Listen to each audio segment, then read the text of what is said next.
When you look up the facts on Lou Gehrig's disease, also known as ALS, it can seem and feel hopeless at times. But coming up today, we are pulling the grim curtain back and discovering people who are living with it, gone through it, and are hearing overwhelming hope for a possible cure. That's coming up. The Whitney Reynolds Show was made possible by Theraderm. We believe that every person should have the opportunity to look as refreshed, young, and healthy as absolutely possible. Children's Learning Place, excellence in early childhood education since 1998. Sharp Vision Modern LASIK, believing is seeing. Sciton, because results matter. Fresh Dental, keeping smiles fresh. And Kevin Kelly with Jameson Sotheby's International Realty. Luxury is an experience, not a price point. And by other sponsors, Hollis Plyman and Company, CPA firm. The Cryo Bar. Cellular Intelligence. Tutu School of Chicagoland. Deluxe Cleaning Services. Chicago Andrea Creative. Goldfish Swim Schools of Chicagoland. Barkbusters Home Dog Training. Instagram My Selfie. And Export Fitness.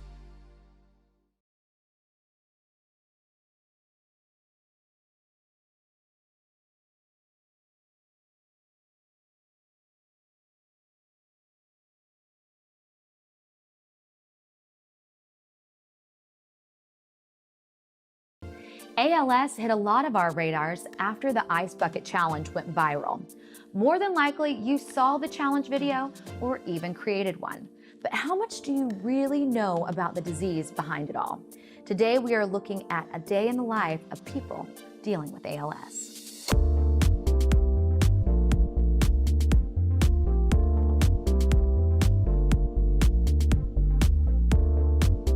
You're watching The Whitney Reynolds Show. ALS, also known as Lou Gehrig's disease, hit the radar of millions a few years ago during the viral Ice Bucket Challenge. But do you really know what the chilling details are behind the disease? To help us better understand, we have a doctor joining us on set. Welcome to the show. Thank you. So today we're talking about Lou Gehrig's disease, and I just want to kick things off with kind of the perspective of what medically this is like. So Lou Gehrig's disease, it's also known as motor neuron disease, also known as ALS, amyotrophic lateral sclerosis, is a disease we've known about for at least 150 years. It was originally described by a French neurologist named Charcot, and in France it's known as Charcot's disease. It's a disease where a select population of nerve cells in the brain and spinal cord degenerate and leads to progressive weakness. Most of the time, it's an unusual disorder. There aren't a lot of individuals. It's like 1 or 2 per 100,000. Generally speaking, it does not run in families. It just seems to arise out of for no clear reason. And it leads to progressive weakness, and it makes it increasingly difficult for people to speak and to swallow and to breathe. And you said it starts with the nerves? Right, so there's one nerve cell that's connected to muscles, that's the motor neuron, and then there's a nerve cell in the brain that tells the motor neuron what to do. It's the instructor. And in this disease, both the upper motor neuron, the instructor, and the lower motor neuron, the nerve cell that's connected to muscle, degenerate. How did you end up finding this kind of as your specialty? I'd say it's mostly serendipity. I was working in the lab, and it happened that I was studying motor neurons for a different reason. And I discovered it was quite easy to kill them. And so then I figured, well, as long as I'm very good at killing them, I might as well be studying a disease where they die. And that was 25 years later, I'm still at it. Wow. Well, thank you so much for coming on and sharing your knowledge. It's a pleasure. Thank you very much. Our next two guests are battling ALS as a team. After meeting on the Obama campaign, getting married, and starting a family, they are not letting this disease stop them from living and loving their future together. Welcome to the show. Thank you for having us. Brian, when were you diagnosed with ALS? So I was officially diagnosed in November 2017. When that happened, Sandra, what were some of the signs that you saw as the spouse? Yeah, I mean, it's amazing because I'm a hypochondriac, but Brian talking about, oh, my left hand feels a little bit weaker or my left arm feels a little bit like weaker. That didn't strike me as worrisome. And that's very atypical for me. The reason he ended up going to the doctor is because he actually had a really persistent cough. Mm-hmm. And so when he went in for, the cough and then talked about other things happening, like the weakness in his left hand and arm, that's when the doctor suggested that he go see a neurologist. And at that point, did you connect any dots to potentially being ALS? I mean, at that point, no, because what you see with ALS is progression takes place over time. So the impact you hear in my voice, the impact you see in my hands, that didn't occur for a year. Mm-hmm. So for the first 6 months to a year, people would see me and I looked absolutely normal. And so that's part of the difficulty with ALS is that when you're first in the fight, things look and feel normal, and then over time, everything changes. Mm. So when you went to the neurologist, did he just run a series of tests and then you left knowing the diagnosis? So the first neurologist sat me down after 10 minutes and said, I'm 99% sure you have ALS. And we discovered after that was probably premature to say that.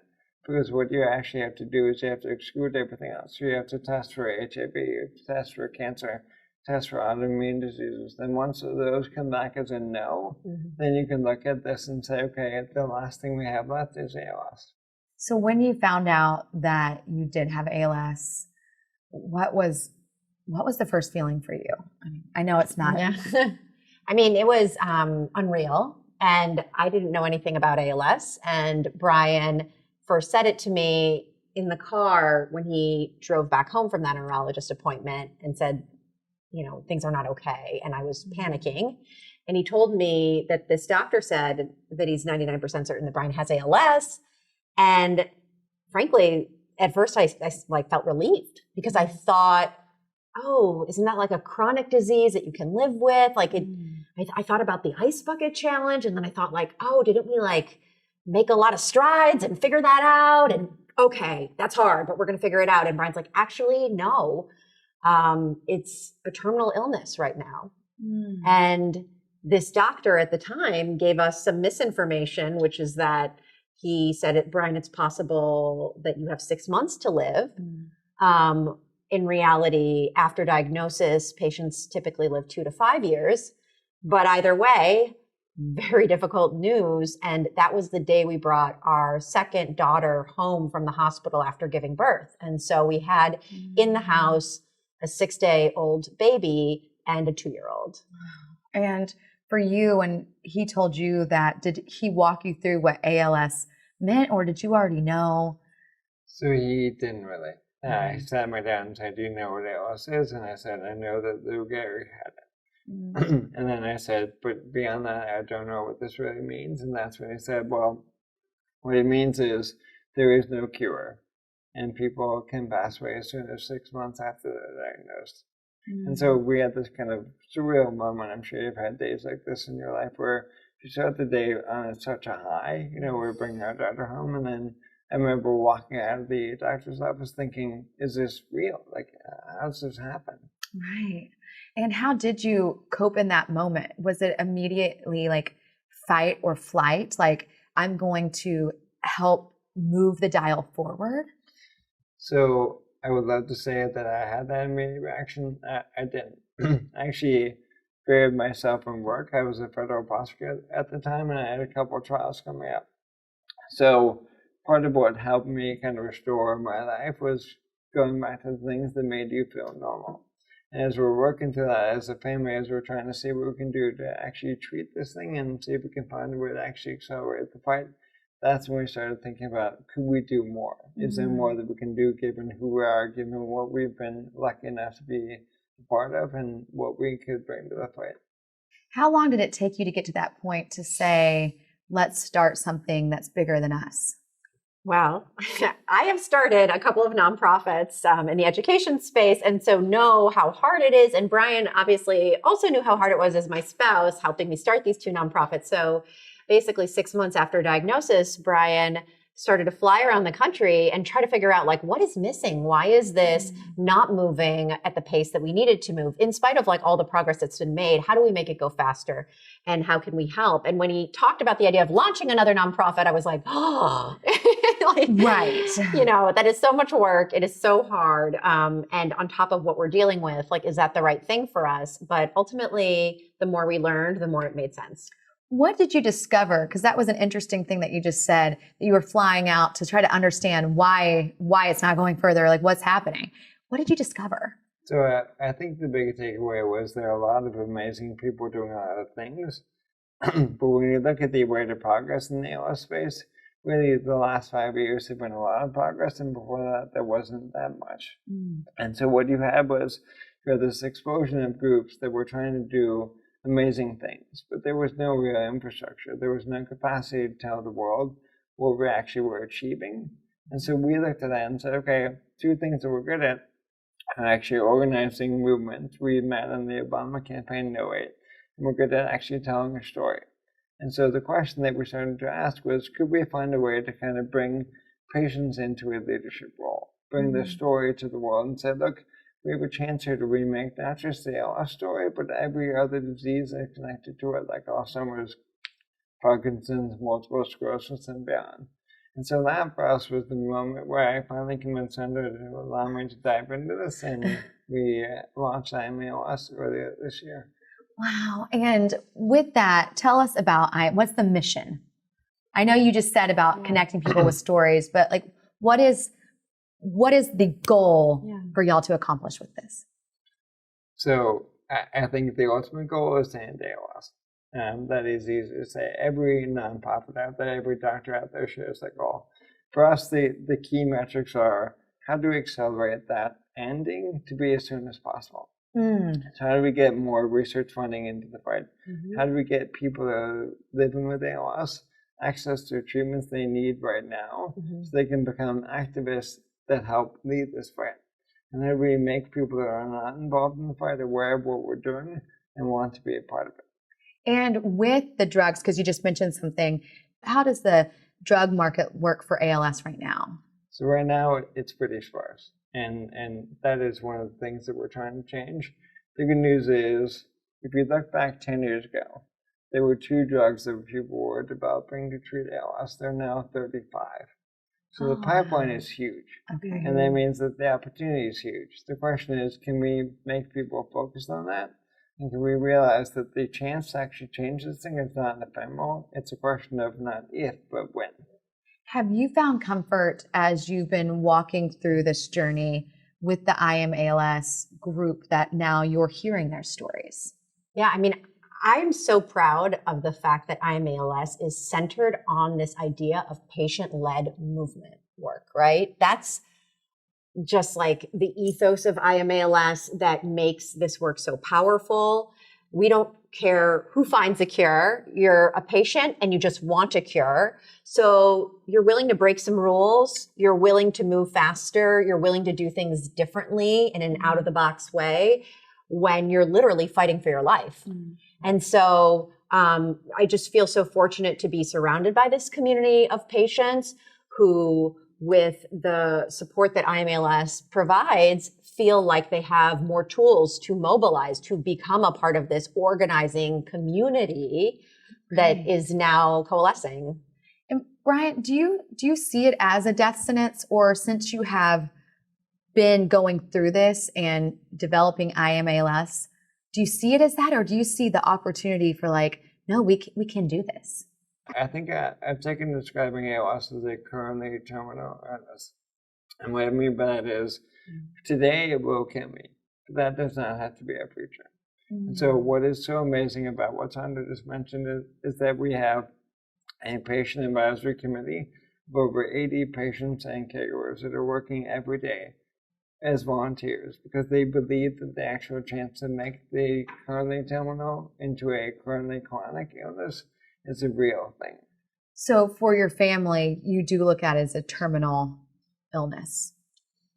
You balance the two, right? Mhm. It's hard. You balance the possibility that it will continue to be terminal, but you wake up every morning and you activate, grounded in the belief that you can make it chronic. Right. And so we both feel authentically grounded in that hope, because this is the moment, and it isn't about if we're going to cure ALS. It's about when we're going to cure ALS, and it's about whether we and this coalition can expedite that, race for a cure to make a difference in our own lifetime and with those patients who are alive now fighting it. And I think a big part of it is that we want to build a movement that everyone feels like they can be a part of.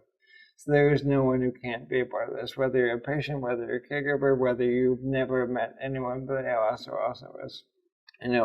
The key is we are in this together. We all carry burdens. And so that is part of what we're trying to do, is we're trying to find a way to meet people where they are, find out what their burden is, and find a way to alleviate that so that they realize that they are going to be alive today and tomorrow. And that if they want to, they can use that time to make a difference. And what's been so incredible is all the people that we've met who've left at that chance, who actually are outstripping me as leaders in the community, who are doing amazing things and changing the world every day. It's a truly humbling and amazing thing. Do you know that you're incredible? Like, do you know that? I just Don't listen. Yeah, I'm just in awe of like what you two have done together, and that there's, and there's very, I don't want to say few people, but that can take something that is like life altering and really say, I am going to do everything in my power to help the next people that could face this. And that's what you're doing. Well, I think what has been truly amazing is there actually are a lot of people. The question is, do they have the chance to do it? Everyone has that capacity. We just get obviously distracted with our lives. And so when we actually apply ourselves, there are amazing things we can do. I mean, we, gone to the moon. We almost cured HIV. We've done so much. This is the next big thing. That is such a great reminder. Thank you so much for coming on. Thank you for having us. Thanks. Last but not least, we wanted to leave you with hope and love. In fact, this couple founded Love Hopes Camp, an ALS camp for kids impacted by this disease. Not only is their camp one of a kind, but so is their love story. They met after losing their spouses to ALS. Let's take a look. So today we've been talking about ALS and how it goes beyond the Ice Bucket Challenge. And this is a reality that so many people face. And when they do find out they have ALS, there's, a lot of confusion. There's a lot of questions that go on. And both of you actually face this disease firsthand. Tell us about your story. So my story is in 1995, my late husband, Kevin Gerard O'Donnell, was diagnosed. He was 30 years old. We had a 2-year-old at home. I was 29, and we truly didn't know a lot about ALS. We knew very little, and I had no idea what was in store for us. And Bitten, you have a very similar story whenever it comes to this as well. Yes, my wife was 39 when she was diagnosed, and that was in 1999. So our progression was slower and later in years. And we had a 7-year-old and a 9-year-old at the time. So when you found out your spouses were diagnosed, did you have a hope in that moment, or was it kind of despair? What was that feeling? I always held on to hope.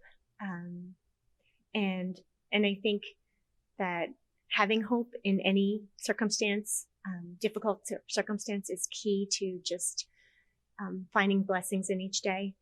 And even though it may be challenging and ultimately a major loss in your life, living in hope and containing that brings more joy. That's good stuff right there. I'm glad you brought out the hope and the joy factor, because, there is a lot of confusion with ALS and, kind of the track of what it will look like. But it's amazing that you discovered hope. And that's my next point with your story. The ALS journey didn't just stop there. Tell us about actually meeting. How did you guys meet? Because they're now married. I mean, this is amazing. So tell us about that. It is really, it's a great story. So Kevin passed away sadly in 2001, and our daughter Alina was 8 years old. And I remember I was so used to not sleeping and so used to caring and making a difference that I completely felt like I had no idea how to go on. Mm-hmm. And so I reached out like at 2 a.m. and said, please, someone hire me. And I got a job as director of communications with the ALS Hope Foundation in Philadelphia, and immediately was a part of a wonderful event, which was a family fun day and a fall festival for those families affected by ALS. And my mom, of all people, found this article about a book that was published by Tina Singer Ames. The book was called What Did You Learn Today? And she said, you know, you should check this book out. And I ordered 50 copies. And because my husband is so thrifty, he decided that his late wife wrote the book and he didn't want to ship them and pay for the shipping. So he and his 2 children, Nora and Adam, all came to this event, and I brought my daughter Alina and also my niece Raquel, and we met at this event and we became friends through Tina's book. Oh, that is beautiful. I mean, that's one of the things, and this is what we're big on with the show, is that you realize that you're not that much different from other people because we all have something going on. It might not be the exact same journey, but we all have something. And with that, was that kind of the connecting that you both were able to honor your own journeys and then come together, and now you've created something even bigger for ALS? So I think it was really important for us from the start to recognize that we were we were widowed. We lost our spouses, and we wanted to honor them moving forward in life. We wanted to respect our journey, grieve when we're grieving. Even, you know, to this day, there are days that we both grieve our spouses, and that's okay. But also keep their memories alive in a really positive way, the way that they were. They were fun and energetic and heroic and kind and compassionate. And it was our role, not only for us, but for our children, to continue that, those positive and life-changing journeys and in their honor. And that's what you're here doing now. You're actually in Chicago hosting a kids camp. Tell us about the camp. The camps that we run are basically, they're generally weekend camps. They're stay-away camps. And our mission is to have the kids be in a safe, fun, nurturing, understanding environment where they can talk with other kids and other families that are in exactly the same situation that they are, because the disease is rare enough that the chances of finding someone who understands exactly what you're going through at home is almost zero. And they are going through some things at home that almost no other kids will go through, and most other adults are lucky enough not to go through. So just putting them in an environment where they can, A, just be kids, and B, share stories and not have to explain what's going on at home is a huge benefit. Now, where can people find out about you guys? Because it's really, you have a book that came out. I mean, this is an amazing journey of turning tragedy into a story that doesn't end there. So tell us about that. So www.hopelovescompany.org. We're on Twitter, Facebook, Instagram. I don't do that so well, but thank goodness we have somebody who can help. And truly, we learned so much more from the families who last month we were in Massachusetts with 100 people. And we learned so much more from the families that we meet and spend the weekend with than we can ever provide. So it's a joy and a blessing to be able to do this work. Well, thank you so much for coming on. Thank you for having us. We appreciate it. In this lifetime, someone you know or love might develop this disease. But what we found out today is the hope and knowledge base is growing by the day. Remember, your story matters. For more information on today's show, visit WhitneyReynolds.com.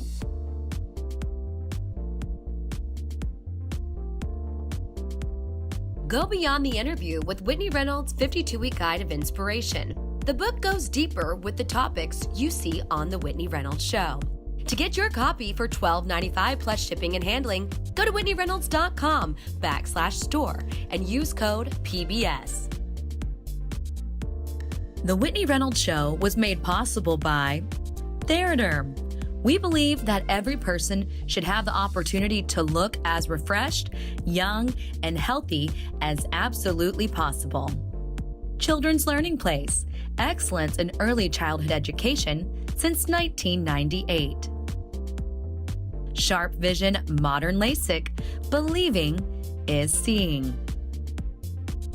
Sciton, because results matter. Fresh Dental, keeping smiles fresh. And Kevin Kelly with Jameson Sotheby's International Realty. Luxury is an experience, not a price point. And by other sponsors. Hollis Plyman and Company, CPA firm. The Cryo Bar. Cellular Intelligence. Tutu School of Chicagoland. Deluxe Cleaning Services. Chicago Andrea Creative. Goldfish Swim Schools of Chicagoland. Barkbusters Home Dog Training. Instagram My Selfie. And Export Fitness.